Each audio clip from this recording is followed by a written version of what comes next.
Vous l'avez vu sur ce plateau dimanche soir, vous l'avez redécouvert dans le JT de Marie. Nous sommes ravis d'accueillir Frédéric Bierry. Bonsoir. Bonsoir. 48 ans, maire de Schirmeck, pour l'instant en tout cas, conseiller départemental depuis 2004.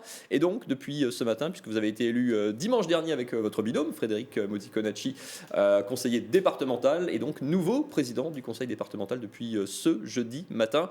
Il n'y a pas eu beaucoup de suspense, vous étiez le seul candidat de votre large majorité. C'est quoi? C'est tant pis pour le suspense, c'est tant mieux pour la sérénité de votre nouvelle majorité? Je crois que dans les urnes, nos concitoyens ont exprimé leur volonté d'un rassemblement. Dans un contexte où c'est difficile pour beaucoup de nos concitoyens et dans la campagne, beaucoup se sont plaints de leurs difficultés de vie, je pense que nous devons aussi montrer des signes de rassemblement. Et c'était le choix que nous avons pris de nous fédérer pour donner aussi un signe positif à nos concitoyens.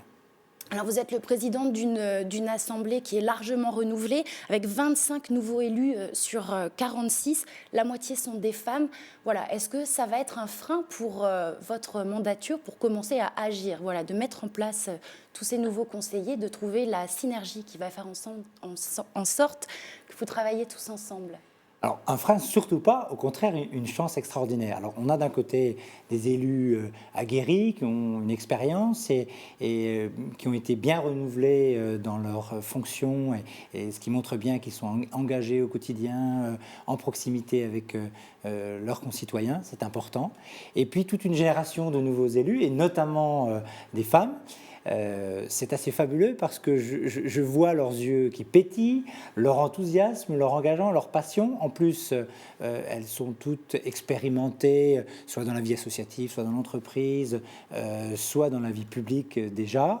Et donc, je suis persuadé qu'on aura une équipe à la fois soudée, complémentaire, dynamique pour relever les enjeux du futur. Vous êtes content de cette équipe? Ah, très, très, très content. Et puis, je voudrais leur exprimer toute ma reconnaissance et toute ma gratitude parce que c'était pas forcément évident de me faire confiance comme ça. Je suis encore fais partie des jeunes générations et donc je suis flatté de leur soutien et de leur engagement à mes côtés. Alors l'Alsace a souvent été plutôt divisée ces derniers mois, ces dernières années, avec le référendum il y a 2 ans sur le Conseil unique, avec les postures ou les positions sur la nouvelle grande région qui est maintenant actée. On a vu dans le JT tout à l'heure, vous avez déjà reçu un petit appel du pied de votre homologue orinois pour plus de coopération, une politique peut-être davantage, il y a des chantiers à travailler dans cette direction-là, en tout cas avec plus d'unité politique. Alors moi je me réjouis de l'élection d'Eric Stroman et je me réjouis de travailler avec lui. D'ailleurs, nous avons déjà échangé aujourd'hui, nous avions échangé au cours de la semaine. Nous sommes tout à fait d'accord sur cette volonté de nous rapprocher. Il y a dans les politiques du Haut-Rhin des politiques exemplaires. Je pense qu'il y en a aussi de belles politiques au niveau du Bas-Rhin. Je crois qu'on a intérêt à partager, à échanger pour tirer parti des expériences des uns et des autres, pour mutualiser aussi nos actions, pour nous fédérer. Je crois que nous, avec la métropole, les 2 départements, nous exprimons l'Alsace. Et face à la grande région, je pense que c'est important que nous fassions front commun ensemble pour promouvoir l'identité alsacienne. Ce qui reste dans les prérogatives du département, c'est tout ce qui touche à la solidarité. Est-ce que ça ne va pas être difficile de mettre tout ça en place dans les conditions qu'on connaît aujourd'hui, toutes ces difficultés économiques pour les collectivités, surtout pour les départements? Alors c'est vrai qu'aujourd'hui, on a le sentiment que l'État voulait d'abord nous faire disparaître. Ils n'ont pas réussi. Et aujourd'hui, on a l'impression d'être asphyxié financièrement. L'année dernière, c'était moins 10 millions. Cette année, c'est moins 20 millions et 20 millions l'année prochaine. Donc forcément, pour faire face aux enjeux de la solidarité, ça devient de plus en plus difficile. Donc notre objectif, c'est bien évidemment de toujours mieux utiliser l'argent public. C'est-à-dire que pour chaque euro dépensé, nous devons nous poser une question. Est-ce que c'est utile pour la vie quotidienne de nos concitoyens? Est-ce que c'est un plus pour l'emploi, pour l'attractivité du territoire? Et nous devons engager ces sommes que si ces conditions-là sont réunies. Ça, c'est un enjeu majeur. De manœuvre, parce qu'on a quand même l'impression que c'est c'est compliqué pour toutes les collectivités, mais spécialement pour les départements. Alors c'est effectivement très compliqué pour les départements. Pour autant, nous avons quand même encore un budget d'1 milliard, ce qui laisse quand même encore un certain nombre de latitudes. Il faut qu'on travaille l'amont du social, c'est-à-dire que plus nous réussissons à placer de bénéficiaires de RSA en emploi, moins nous avons de dépenses sociales en aval.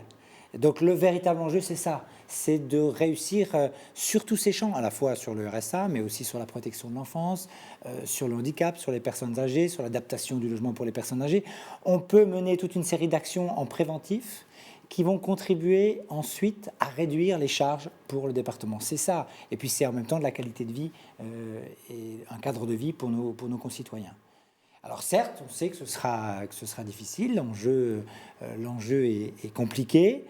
Pour autant, avec cette belle équipe, cette envie, ce dynamisme que je ressens dans mes collègues, je sais qu'on pourra relever le défi.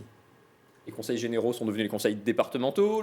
Il y a beaucoup de choses qui changent de nom, hein. La communauté urbaine de Strasbourg est devenue l'Eurométropole, avec un nouveau statut pour vous aussi, quelque part, sachant que les métropoles maintenant peuvent prétendre à obtenir tout ou partie des compétences des départements, notamment. Ça veut dire qu'il y a des négociations qui vont s'ouvrir très vite avec l'Eurométropole de Strasbourg, qui, dans l'absolu, pourrait récupérer tout ou partie, comme dit, de vos prérogatives. Et du coup, le champ d'action de facto du département pourrait disparaître sur Strasbourg. Alors, il y a encore un flou juridique, puisque effectivement, il y avait une loi MAPTAM qui prévoyait des transferts automatiques si nous n'arrivions pas à tomber d'accord. Et aujourd'hui, la loi NOTRe, qui est à l'étude, prévoit de redonner plus de souplesse dans les choix au département. Donc, pour l'instant, cette loi n'est pas encore votée. Donc, on va voir dans les discussions avec les parlementaires comment les choses vont évoluer. Pour ma part, je pense que nous ne devons surtout pas opposer la métropole et le département. Chacun a un rôle à jouer et des complémentarités à trouver.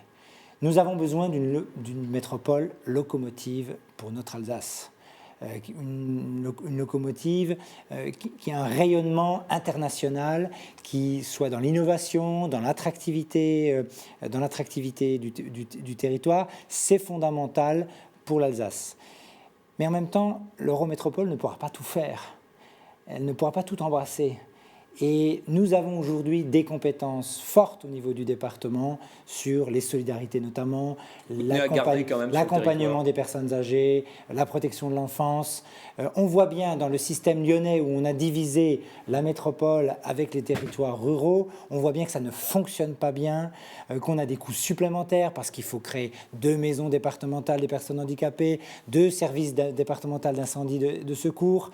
Je crois qu'aujourd'hui, il faut surtout essayer de trouver la complémentarité, et je suis persuadé qu'on pourra trouver des solutions favorables et des alliances et un travail en commun avec l'Eurométropole. Pour terminer, pardon Marie, vous avez parlé ce matin dans une de vos interventions de démocratie, d'implication, c'était un de vos leitmotifs. Oui. C'est quoi? Ça va être la marque de fabrique Frédéric Bierry pour ce début de mandat?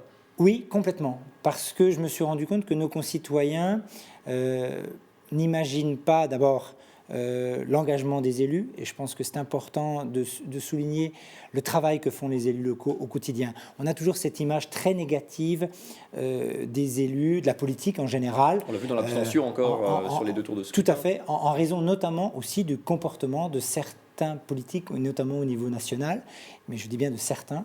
Mais la plupart des élus que je connais font un travail remarquable, s'investissent au service de leur population, sacrifient beaucoup de leur vie privée. Je crois qu'il faut d'abord le répéter. Ils sont dans la démocratie d'implication, mais en parallèle, face aux enjeux de société, l'intégration des jeunes, l'allongement de la durée de vie et la possibilité pour les personnes âgées de vivre dans des conditions décentes, et bien face à tous ces enjeux-là, on a aussi besoin que nos concitoyens s'impliquent. Récemment, on me disait, mais on paye nos impôts. Eh bien, ça ne suffit pas. C'est important, heureusement, que nos concitoyens acceptent de payer l'impôt pour soutenir la société. Mais aujourd'hui, si en parallèle, nos concitoyens ne sont pas dans l'engagement dans la vie locale, on ne pourra plus faire face aux enjeux de la société. Merci beaucoup, Frédéric Bierry. Merci vous restez encore avec nous.